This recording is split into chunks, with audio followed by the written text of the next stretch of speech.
Start हो गया ना सर?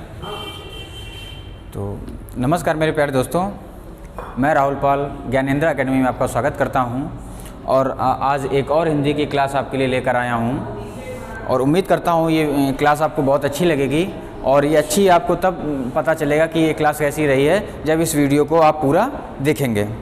तो और इससे पहले हमने आपको जो पढ़ाया था काफ़ी चीज़ें हम आपको बता चुके हैं हिंदी में। चार से 5 क्लास हो चुकी है हमारी हिंदी में, जिसमें से हिंदी का विस्तार मैंने बताया है और फिर इसके बाद हिंदी वर्णमाला के बारे में बताया आपका। तो आपको जो हिंदी के वर्णमाला के बारे में हमने आपको बताया, तो हिंदी के वर्णमाला में हमने आपको बताया था स्वर और व्यंजन की वर्गीकरण दोनों का हमने अच्छी तरीके से बता दिया था, किस तरीके से इसका वर्गीकरण हुआ, किस तरीके से यहाँ से हमने आपको बताया था कि जैसे सघोष कैसे पहचानेंगे और अघोष। क्वेश्चन आपका यहीं से आता है कि कौन सघोष है, कौन अघोष है और कौन सघोष अल्प प्राण है और कौन अघोष महाप्राण है, या कौन सघोष महाप्राण है। इस तरीके का ही क्वेश्चन आपको दिया होगा। उसमें से 4 वर्ण दिए होंगे, 4 आपके अक्षर दिए होंगे और वहीं अक्षर से आपको पहचानना, उसमें पूछ दिया जाएगा कौन सघोष अल्प प्राण है या कौन सघोष महाप्राण है या कौन अघोष अल्प प्राण है या कौन अघोष महाप्राण है। तो हमने आपको बताया था कि स्वर में क्या होता है और व्यंजन में क्या क्या होता है, सारी हमने आपको उसमें सारणी बना दी थी और सारणी की सहायता से हमने आपको किस तरीके से KTM 2 इस तरीके की सारी चीज़ें हमने आपको बताई थी। तो आज हम थोड़ा चलेंगे अपने शब्द भेद की तरफ। कहाँ चलेंगे? शब्द भेद। हमने आपको पढ़ाया पहले वर्ण, वर्ण यानी कि अक्षर। अब इसके आगे क्या होगा? अक्षर। जब कई अक्षर या 2 या 2 से अधिक, 2 या 2 से अधिक अक्षर आपस में मिलते हैं, अक्षर आपस में मिलकर क्या बनाते हैं? एक शब्द बनाते हैं। क्या बनाते हैं? एक शब्द बनाते हैं। 2 या 2 से अधिक अक्षर आपस में मिलकर एक शब्द बनाते हैं।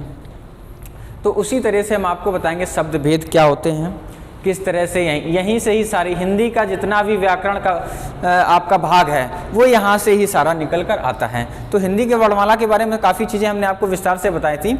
अब हम थोड़ा आपको बताएंगे कि किस तरह से संज्ञा कहाँ से आती है, क्या है, किसका पार्ट है, किसका भाग है, और इसके बाद आपका तत्सम, तद्भव, देशज, विदेशज, एकार्थी, अनेकार्थी, ये सब किसके भाग हैं वो हम आपको सब बताते हैं। तो देखते हैं अब हम शब्द भेद की तरफ चलेंगे। तो शब्द भेद आप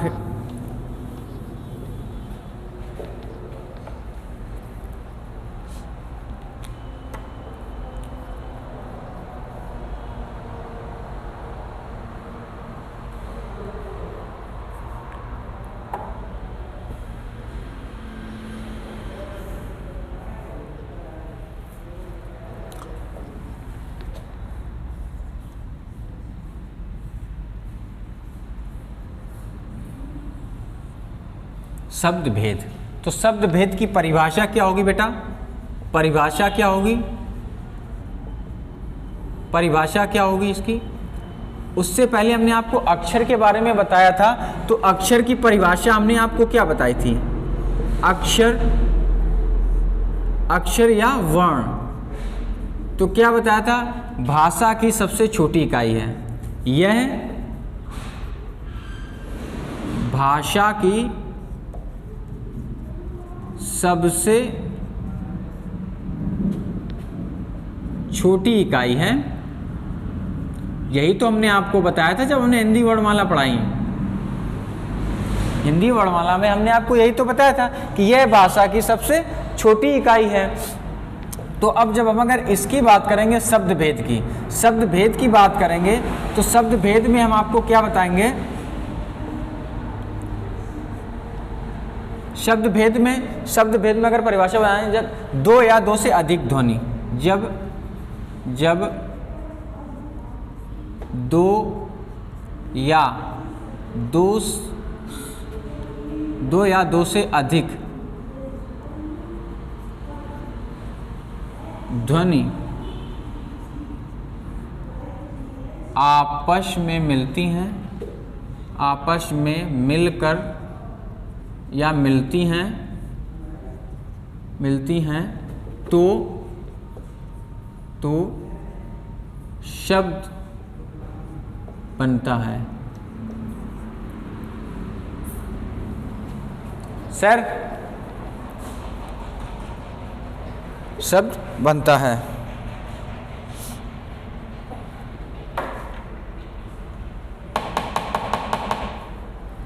शब्द बनता है। तो देखिए, जैसे एक ये शब्द हमारा उदाहरण में देखिए, जैसे ये हमारा एक क्या है, अक्षर है और इसमें रा, ये जुड़ गया तो क्या बन गया हमारा यहाँ से घर। ये क्या हो गया हमारा शब्द। इसी तरीके से हम और देखते हैं दूसरा, जैसे यहाँ पर है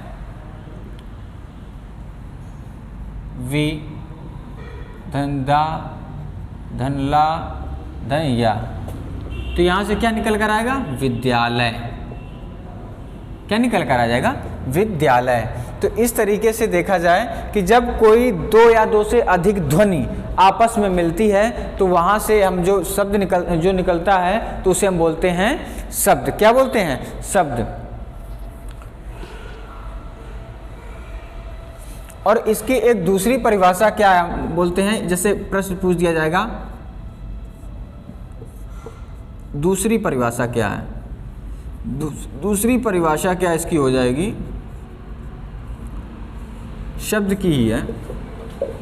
शब्द की दूसरी परिभाषा हो जाएगी आपकी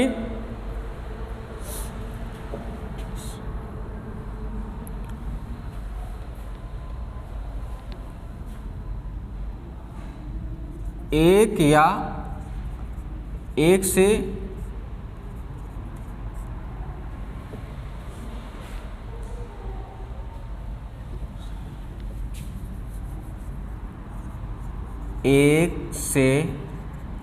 अधिक वर्णों के संघात या सार्थक को शब्द कहते हैं। सार्थक को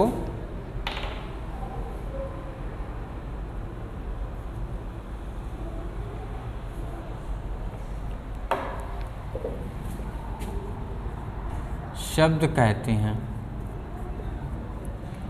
ये चीज समझ में आ गई होगी। ये चीज आपको समझ में आई। एक या एक से अधिक वर्णों के संघात या सार्थक को हम क्या कहते हैं? शब्द कहते हैं। ये चीज समझ में आ गई होगी। अब देखते हैं शब्द भेद, जो हमने आपको बताया शब्द भेद।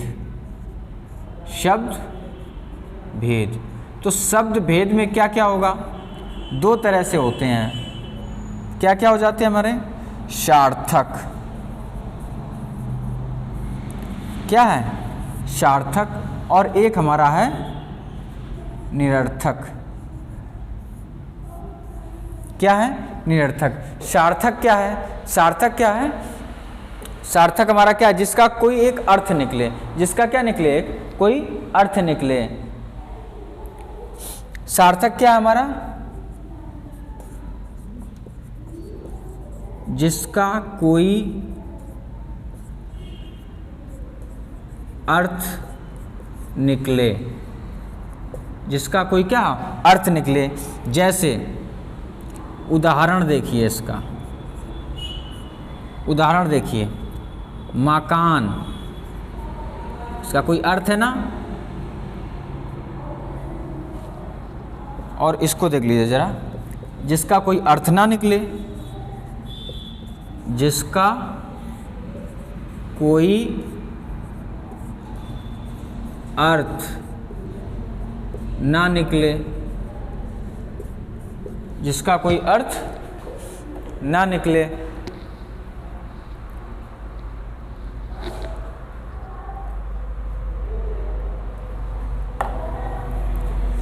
मकान, गंगा, यमुना। और इधर इसका उदाहरण देखिए, इसका उदाहरण देखिए, जैसे रोटी वोटी, कपड़ा वपड़ा, कपड़ा वपड़ा। इस तरह से देखिए, जैसे अब हमने आपको बताया शब्द भेद। शब्द भेद में देखिए एक सार्थक होता है, एक निरर्थक होता है, एक सार्थक होता है और एक निरर्थक होता है। तो सार्थक में हमने आपको बताया क्या बताया इसमें कि जिसका कोई अर्थ निकले। सार्थक में किस मतलब जो हम बोलेंगे तो उसका कुछ अर्थ होगा, जैसे मकान, इसका कोई अर्थ निकला ना, गंगा यमुना सरस्वती कपड़ा, ये सब क्या हमारे सार्थक शब्द में आ गए। लेकिन वही चीज हम यहाँ पर रोटी वोटी, अब बताइए वोटी का यहाँ पर क्या मतलब है? वोटी का कोई मतलब है? लेकिन हमने इस शब्द को पूरा जोड़ा जाए तो देखिए रोटी वोटी, यानी अब इसका तो कोई अर्थ निकल नहीं रहा। उसी तरीके से देखिए कपड़ा वपड़ा, तो कपड़ा वपड़ा का कोई अर्थ निकला, जैसे चाय वाय, तो इसका कोई अर्थ निकल रहा। जैसे लड़का हो गया, लड़का वड़का, लड़की वड़की। इस तरह से जब कोई शब्द आता है तो उसको हम निरर्थक शब्द बोलते हैं। और अगर सार्थक है उसका कोई अर्थ निकलेगा तो सॉरी, तो वहां पर तो उसे हम सार्थक शब्द बोलेंगे। तो शब्द भेद में अभी तक हमने आपको क्या बताया? शब्द भेद में हमने आपको बताया, उसकी परिभाषा बताई। परिभाषा में क्या बताया कि जब इसकी दो परिभाषाएं हमने आपको बताई, ध्वनि, और इससे पहले हमने जो आपको बताया था, इससे पहले हमने आपको बताया था वर्णमाला। तो जब कोई वर्ण, एक वर्ण दो या दो से अधिक शब्दों से मिलकर अधिक वर्णों से मिलता है तो क्या बन जाता है? हमारा शब्द बन जाता है। तो वही जब हमने वर्ण, और हमने जब वर्णमाला पढ़ाया था तो आपको बताया था कि यह भाषा की सबसे छोटी इकाई होती है। जब भाषा की सबसे छोटी इकाई होती है तो वो इकाई क्या हो जाएगी हमारी? जैसे ये घर है, घर में ये दो मिल गए, यानी जब दो ध्वनि आपस में मिलती हैं तो एक शब्द तैयार होता है। जैसे घा और धन रा, तो क्या निकल कर आया? घर। ये हमारा एक क्या हो गया? शब्द हो गया। इसी तरह से वी धन दा धन ला धन या, तो क्या निकल कर आया? विद्यालय। विद्यालय एक हमारा क्या हो गया? शब्द हो गया। फिर इसके बाद हमने आपको बताया शब्द भेद, सार्थक बताया, निरर्थक बताया। तो उम्मीद करते हैं कि ये सारी चीजें आपको समझ में आ गई होंगी। अब इसके भेद देखिए, कौन कौन से हैं। सार्थक में क्या होगा? रचना या बनावट के आधार पर क्या होगा, अर्थ के आधार पर क्या होगा, उत्पत्ति के आधार पर क्या होगा। आइए उसको हम देखते हैं। और क्लास अच्छी लग रही हो तो वीडियो को लाइक कीजिए, शेयर कीजिए और अपने दोस्तों को शेयर कीजिए ताकि वो इस वीडियो का आनंद ले सकें।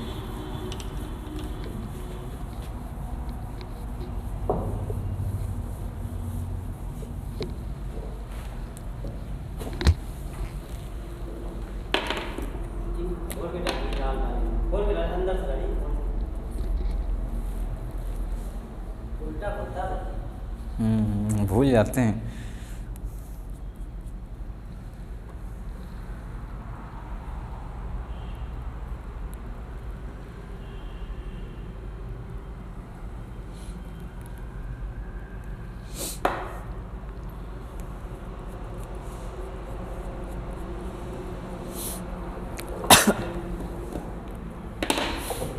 तो देखिए शब्द भेद में अभी हमने आपको बताया सार्थक और निरर्थक।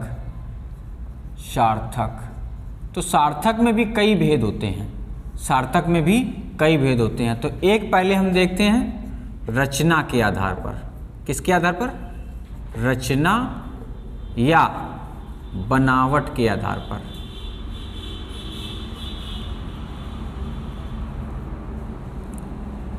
तो रचना या बनावट के आधार पर क्या होता है?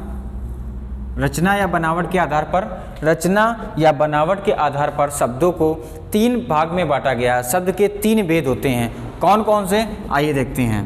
पहला नंबर जो आपका होगा वो रूढ़ होगा। क्या हो जाएगा? रूढ़ हो जाएगा। दूसरा नंबर जो होगा आपका वो यौगिक हो जाएगा। क्या हो जाएगा बेटा? यौगिक हो जाएगा। तीसरा जो आपका हो जाएगा, तीसरा हो जाएगा योग रूढ़। क्या हो जाएगा?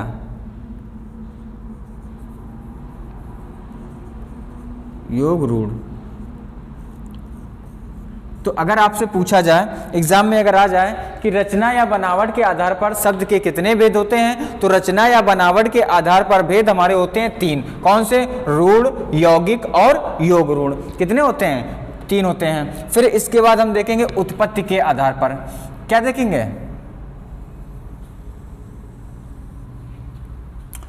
हम देखेंगे उत्पत्ति के आधार पर।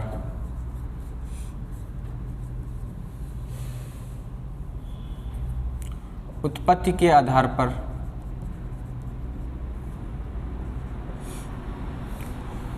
और इसी में देखेंगे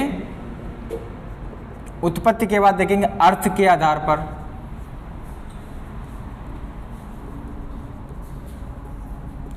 अर्थ के आधार पर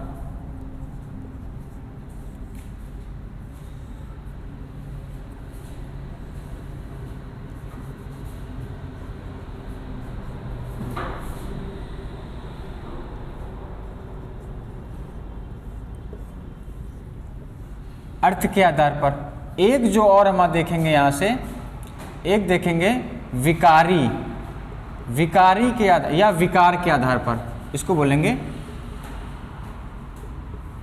विकार के आधार पर। विकार के आधार पर, विकार के आधार पर। तो देखिए उत्पत्ति के आधार पर, विकार के आधार पर देखते हैं।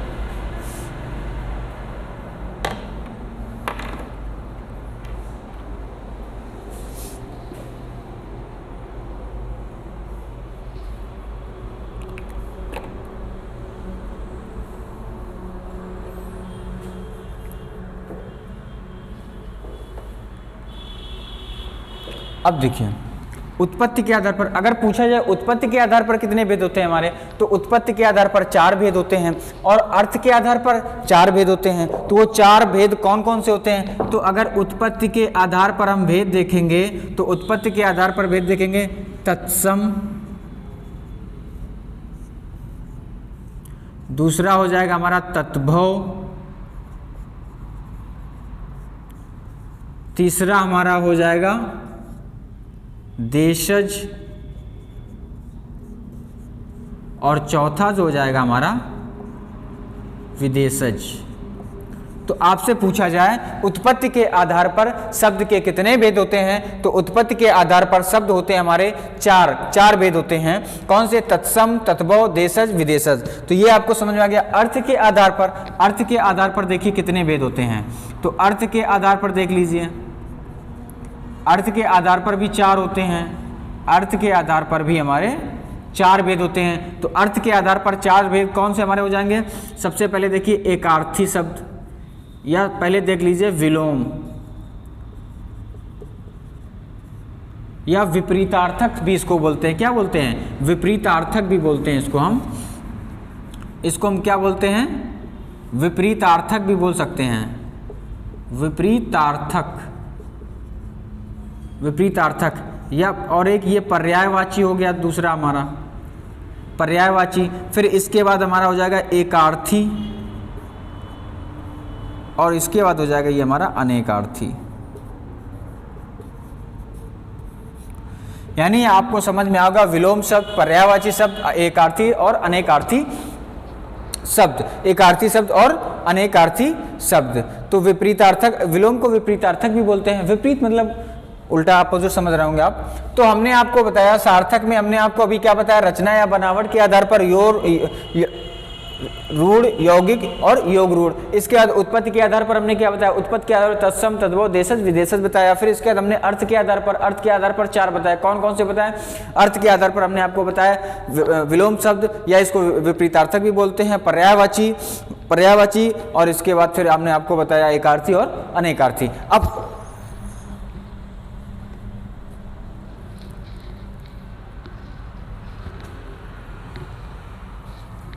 अब हम देखते हैं विकार के आधार पर। विकार के आधार पर, तो विकार के आधार पर भी 2 होते हैं हमारे। कौन कौन से? विकारी और अविकारी। तो हमने अभी आपको बताया कि विकार के आधार पर हमारे दो होते हैं, कौन कौन से? विकारी और अविकारी। अब देखिए ये दूसरा हो गया हमारा और ये पहला हो गया। तो अब यहां पर हेडिंग डाल लीजिए विकारी। तो विकारी में कौन कौन से होते हैं? विकारी में भी हमारे 4 होते हैं। विकारी में हमारे 4 होते हैं, कौन कौन से? विकारी में 4 कौन से हो जाएंगे? संज्ञा, सर्वनाम, क्रिया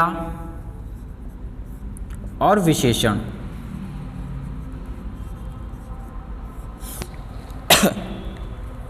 तो विकारी के आधार पर हमने आपको बताया, विकारी के आधार पर हमने आपको बताया संज्ञा, सर्वनाम, क्रिया, विशेषण ये बता दिए।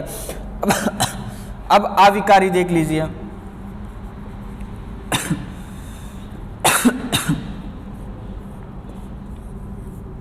ये भी 4 होते हैं।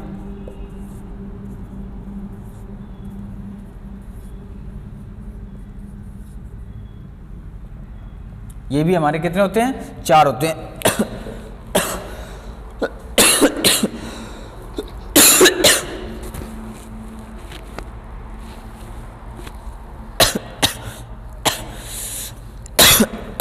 सॉरी, देखिए ये 4 कौन कौन से होते हैं हमारे? क्रिया विशेषण, क्रिया विशेषण और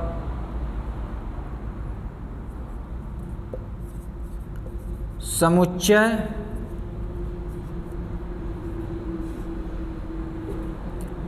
और विस्मयादिबोधक।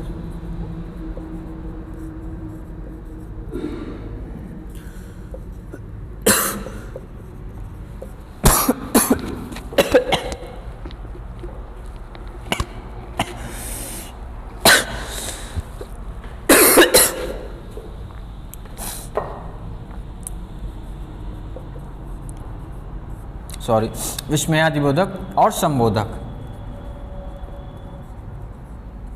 ये हमारे 4 होते हैं। तो हमने आपको बताया बेटा शब्द भेद, शब्द भेद की हमने परिभाषा बताई, फिर परिभाषा बताने के बाद उसके भेद बताया, सार्थक और निरर्थक। सार्थक की परिभाषा बताई हमने आपको, निरर्थक की परिभाषा बताई। सार्थक क्या? जिसका कोई अर्थ निकले। निरर्थक क्या? जिसका कोई अर्थ ना निकले, रोटी वोटी, कपड़ा वपड़ा। और इसका क्या है? मकान, गंगा, यमुना, सरस्वती, इस तरीके से घर है ना। और निरर्थक क्या हो गया? घर वर। सार्थक क्या हो गया? केवल घर। तो वहां पर क्या होता है? जिसका कोई अर्थ ना निकले। यहाँ क्या निकल रहा है? अर्थ निकल रहा है, तो इसलिए हमारे सार्थक शब्द हो गए। तो क्या देखिए, विकारी, संज्ञा, संज्ञा या नहीं होता है? संज्ञा किसी का नाम होता है तो उसका कोई अर्थ हुआ, और ये संज्ञा के स्थान पर प्रयोग किए जाने वाले यह है उसका कोई अर्थ निकलेगा कि नहीं निकलेगा? क्रिया का कोई अर्थ निकलेगा, विशेषण का, सबका अर्थ निकलेगा। लेकिन हमारा अर्थ किसका नहीं निकल रहा है? तो हमारा अर्थ नहीं निकल रहा है निरर्थक शब्दों का। तो इस तरह से हमने आपको बता दिया कि किस तरह से कौन कौन से रचना या बनावट के आधार पर पूछे जाएगा। तो हम अपने 3 हम बताएंगे, कौन? रूढ़, यौगिक और योग रूढ़। फिर इसके बाद उत्पत्ति के आधार पर पूछा जाएगा, तो उत्पत्ति के आधार पर तत्सम, तद्भव, देशज, विशेषज बता देंगे। अर्थ के आधार पर पूछा जाएगा, तो अर्थ के आधार पर हम बता देंगे एकार्थी, अनेकार्थिक, विलोम शब्द और पर्यायवाची, ये बता देंगे। फिर इसके बाद हमसे पूछा जाएगा कि इसके बाद फिर हम विकार के आधार पर, तो विकारी और अविकारी, विकारी और अविकारी। तो अविकारी में कौन कौन से हमारे आ जाएंगे? विकारी में संज्ञा, सर्वनाम, क्रिया, विशेषण। अविकारी में क्रिया विशेषण, संबोधक, समुच्चय बोधक और विस्मयादि बोधक। तो ये सारी चीज़ें हमने आपको बता दी हैं, और उम्मीद करता हूँ आज की क्लास में आपको सब समझ में आ गया होगा। अब हम अगर एसएससी जीडी की बात करें, तो एसएससी जीडी का सबसे ज़्यादा प्रश्न हमारे कहाँ से पूछे जाएंगे? अर्थ के आधार पर सबसे ज़्यादा प्रश्न हमारे यहाँ से आएंगे, फिर इसके बाद हमारे इस जगह से आएंगे, यहाँ से। यानी हमको क्या क्या पढ़ना है? सबसे ज़्यादा पढ़ना कहाँ से? हमको ये पढ़ने हैं, थोड़ा सा पार्ट ये पढ़ना है, ये पार्ट पढ़ना है, ये पार्ट पढ़ना है। फिर इसके बाद हम अगर देखें तो इसके भी हम कुछ पार्ट होते हैं।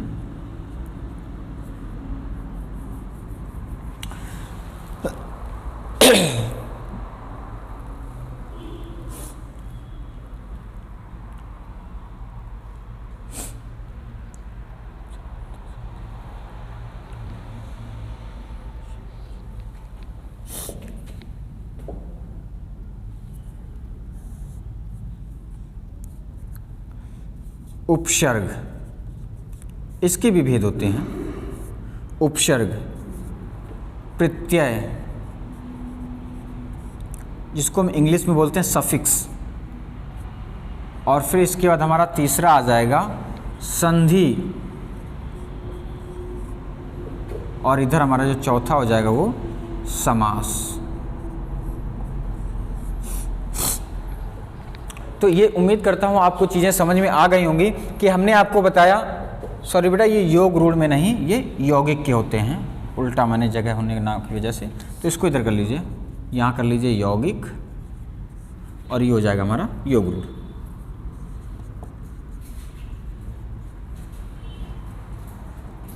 योग रूढ़ हो जाएगा।